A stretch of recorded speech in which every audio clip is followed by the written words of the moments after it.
गाजियाबाद से कांग्रेस पार्टी के पीसीसी सदस्य उत्तर प्रदेश व समाजसेवी ने बताया कि उत्तर प्रदेश में सरकार किसी की भी बने सबसे पहले समाज के हित में जो कार्य करे, रसोई गैस, पेट्रोल डीजल व महंगाई को लेकर सही दिशा में कदम उठाए और समाज के हित में सही कार्य करें। यह मेरा उस पार्टी से निवेदन है जो कि सत्ता में बहुमत से आए और जीत का परचम लहराते हुए समाज के लोगों को मदद देने का कार्य करें। आप देख रहे हैं सच का कारवां न्यूज, खास रिपोर्ट पप्पन ठाकुर की। चुनाव के अंदर आपको भी जानकारी होगी, आप तक ही पहुंची होगी। सभी पार्टी अपनी दावेदारी पेश कर रही है कि हम जीते पड़े हैं, हमारी जीत निश्चित होगी। इसमें आपका क्या कहना है?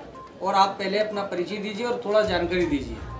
मैं सबसे पहले तो धन्यवाद करता हूं सच का कारवां की, जो आपने मुझे इस काबिल समझा और मुझसे आप वाइट लेने के लिए आए हैं। इसी उपलक्ष्य में मैं अनीस अहमद खान, पीसीसी सदस्य उत्तर प्रदेश और एक सामाजिक आदमी हूं। तो मैं तो इसके माध्यम से ये कहना चाहूँगा कि कांग्रेस पार्टी, बीजेपी, सपा, बसपा सभी दावा कर रहे हैं कि हम जीत के आ रहे हैं। बड़ी खुशी की बात है, सबको दावा करना भी चाहिए कि सबने मेहनत की है। लेकिन एक समाज के नाते मेरा इसमें कहना ये रहेगा कि पार्टी वो आनी चाहिए जीत करके कि जो तमाम समाज का भला करे, पढ़ाई लिखाई को देखे, नौजवानों की बेरोज़गारी को देखे, जो महंगाई हो रही है उस पर कंट्रोल हो और महिलाओं की सुरक्षा हो। इस किस्म का आदमी कोई भी पार्टी का है वो बड़ी खुशी की बात है, समाज के हिसाब से है। इसमें अगर पार्टी कोई जीतती है तो सबसे पहले आप कौन सा उसको संदेश देना चाहेंगे? सबसे पहला संदेश तो ये कि जो महंगाई का मुद्दा है वो सबसे अहम चल रहा है। उसके साथ साथ जो नौजवान पढ़े लिखे आज बेरोज़गार हो रहे हैं उनका मुद्दा भी है, उनको रोज़गार मिलने चाहिए। और उसी के साथ साथ जो हमारी बहन बेटियां हैं उनकी सुरक्षा का बंदोबस्त होना चाहिए। आज महंगाई ने इतनी कमर तोड़ दी है कि आदमी को 2 टाइम की रोटी भी खाने के लिए परेशानियां उठानी पड़ रही हैं। और आज सबसे बड़ा जो मुद्दा जो चल रहा है वो बच्चों की पढ़ाई का चल रहा है। आज 2 साल से जो बच्चे घर बैठे हुए हैं, ऑनलाइन पढ़ाइयों का नाम चल रहा है, फीसें पूरी ली जा रही हैं। आदमी कहाँ से ला के उनकी पूर्ति करे? कारोबार तो उनके मंदे हो गए, कम हो गए, इनकम रही नहीं, खर्चे उससे ज़्यादा बढ़ रहे हैं। तो उस चीज़ पर कंट्रोल होना चाहिए। उसके लिए हमारा ये रहेगा कि जो भी पार्टी आए इन चीज़ों को बखूबी निभाने का काम करे जिससे समाज का इसमें भला हो सके।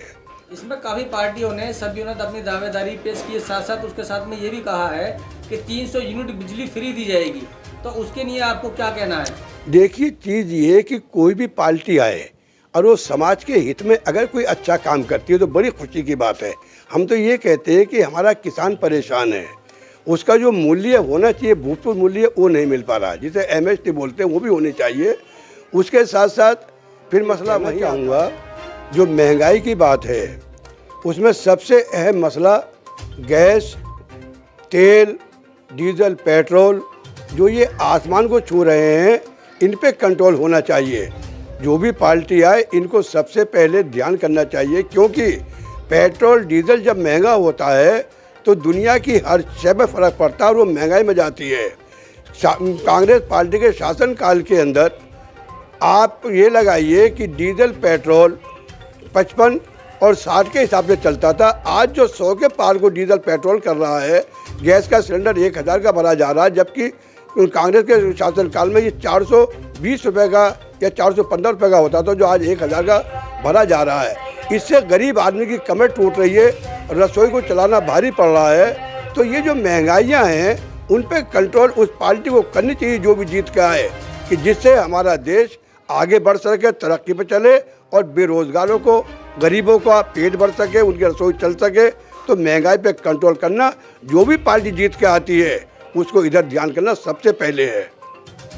इसी के उपलक्ष्य में मैं तमाम देशवासियों को हाथ जोड़कर ये विनती करता हूं और बधाई देता हूं शुभकामनाओं के साथ कि जो हमारा देश का जो होली का पावन पर्व आ रहा है, इसमें हमें तमाम लोगों को मिल बैठ करके भाईचारे के हिसाब से होली के पर्व को बखूबी हमें मनाना चाहिए। और उसके साथ साथ मैं एक बात और कहना चाहूँगा कि जो रंग और जो ये गुलाल वगैरह आते हैं उसके अंदर कोई केमिकल जैसी चीज़ें ना मिली हो जिससे किसी के लगाने पे किसी के चेहरे को, किसी की आँख को नुकसान पहुँचे। और तमाम भाई एक दूसरे के गुलाल लगा के और रंग लगा करके प्यार मोहब्बत का भाईचारा को लेकर के होली को मनावें।